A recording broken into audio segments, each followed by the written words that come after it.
Hello everyone, alright, so welcome our Reels. Okay, so ngayon nandito ako ngayon sa Bilusil Printing Shop. Okay, nakatapos lang ating work. At ngayon ay pupunta tayo sa ating Bible study ng si KRD. Busy siya. Alright, so meron tayong natirang biryani. Okay, merong 5 tira. Nagbenta pa tayo ng biryani. Okay, kung sino gustong mag-order, please comment o kaya mag-message lang. Only 100 pesos free delivery po. Okay. At let's go. Alright. Tayo magpaalam kay Doc. Doc, una na ako. Thank you po sa merienda. Alright. So let's go. At dito nga pala may isang clinic. Okay. So lahat ng mga gusto magpabunot, magpa-brace. Okay. Punta lang kayo dyan kila Bilusilio Dental Clinic. Alright. Dito sa Bilusilio Printing Shop. Sa bayan lamang. Tara na. At magpapalit muna tayo. Dito nga pala sa Tayuga, Pangasinan. Dito papuntang Paniban. Dito sa Libertad ay merong ginagawang beach. Alright. So, pero tapos na siya. Okay. Dito na kami na traffic. At sira na yung gulong ko. Good na. Kaya naman sponsorship. Joke lang. Alright. So, sinakay ko na si Joseph kanina. Okay. Hindi ko na i-video kasi pangit si Joseph. Okay, so magpapalit muna ako. Okay, at going na. Tapos na ako magpalit. And let's go. Sa lawak. Okay, so ride tayo. Kasama si Poging Joseph. Okay, so siya ay invite. Ayan siya. Para tayo yung message. Okay. Bago kami magdiretso sa lawak, kalimutan na mag-pray. Pray muna kami. Going na. Dito kami sa Lawak. Okay. Tayo Pangasinan. Okay. So dito ay simple lang yung mga tao dito. At medyo iba yung environment. Okay. Pero masaya pa rin dahil may mga batang masasaya. Ito yung mga tinuturuan ni Brother Joseph. Madami sila. At pupunta tayo doon sa kung saan doon tayo mag-Bible study. Alright. Malapit yung tindahan. Okay. Maglalakad tayo at si Joseph habang tayo punta sa pagbabay ng listahan natin. Naghahanap ng mga tao. Okay. Nag-invite siya para makinig ng word of God. Okay. Dito tayo kila Mark James. Ang papa niya yung kumukuha ng upuan. Okay, at excited na rin na sila yung makinig. Okay, at nag-start na kami. We are nag-song lead tayo. Okay, at magpakanta rin tayo. Okay, so wala tayong mahanap na magpakanta dahil taga-video si Joseph. Okay, at calling for magsa-song lead. Joke lang. The first is now, sing. Ang Biblia ay maninindigan sa lahat ng panahon. Magliliwanag palagi ang sinag nito magpakailanman. Ang Biblia ay hindi kukupas kahit pabundok at mundo'y magunaw sa kanya. Lagi mananalig dahil Biblia ay tunay. Ang Biblia ay katulad ng bundok na di natitingnan. Kahit sinong makapangyarihan sa mundo, di rin uubra.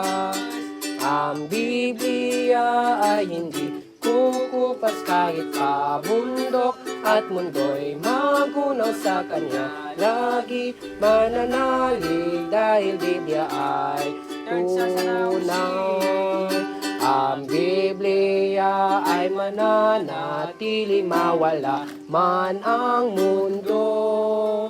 Pananaligan at lagi nang ang buhay ko ay isusukos.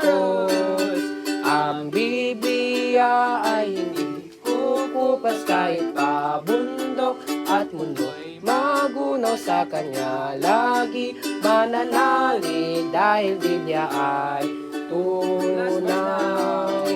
Ang Biblia Biblia kahit pa sunugin ay hindi matutupok. Dahil ang Diyos na siyang may akda nito'y lagi nasa puso ko. Ang Biblia ay hindi kukupas kahit pa bundok at mundo'y magunaw sa Kanya. Lagi mananalig dahil Biblia ay tunay. Bago po pala kami magsimula, kami po ay nagpapakanta at after magpakanta, Yan. magpipray po kami. Dahil ang Diyos, isang may akda nito ay laging nasa puso ko. So, ibig sabihin po niyan, okay, kahit pa masunog yung Bible, meron pa rin Holy Spirit. Okay? For example, nasunog po ito.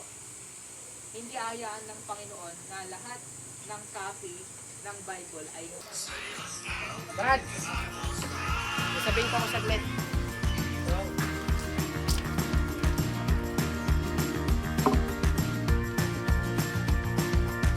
Wala po kayo. Sa bayan kami, Kaya nga po, pumunta kami. sabi, Kami ng hindi rin namin naalala yun.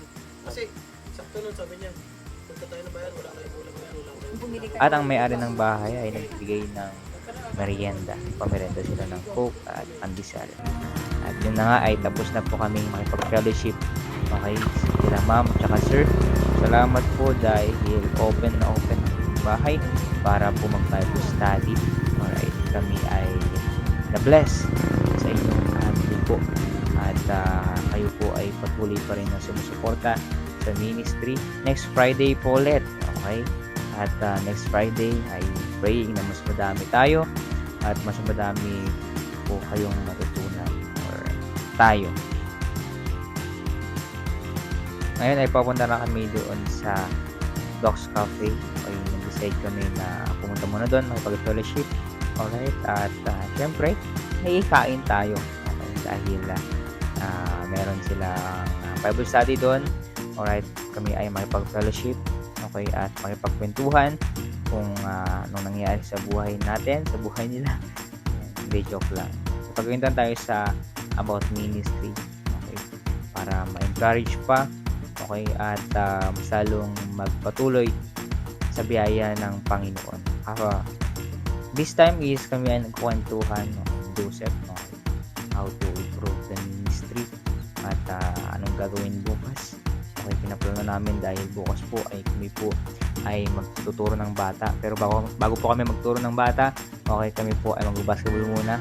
Invite namin yung mga disciple ng mga bata, okay, at mga gustong mag-basketball dahil meron ng basketball ministry at Saturday 6 PM pumunta kami sa basketball court. Kami po ay mag-basketball. Kalaban namin ang mga tatay. Sana ay manalo na kaming mga young people dahil ilang beses na kaming natalo.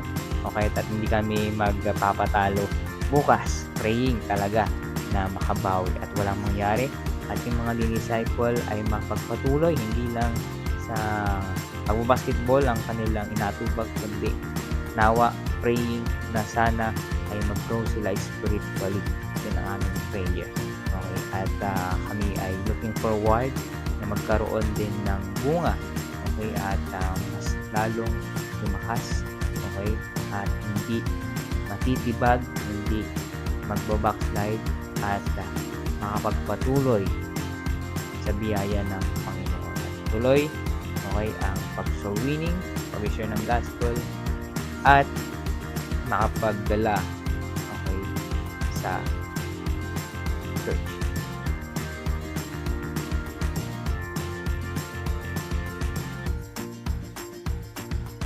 So, dito na kami dito sa Docs Cafe. Sa Amstel for dahil andun sila. Doon po sila nag-Bible study. At kung sino po yung mga gustong makipag-Bible study, makipag-fellowship dito sa bahay nila Doc Arnel Vilusilio, mayroon po silang Docs Cafe dito. Pero, okay, sa taas po sila. Okay, nag-preach sila. At salamat kay Doc na binigyan kami ng pagkakataon na makipag-fellowship sa kanila. Alright, so thank you very much and see you. God bless.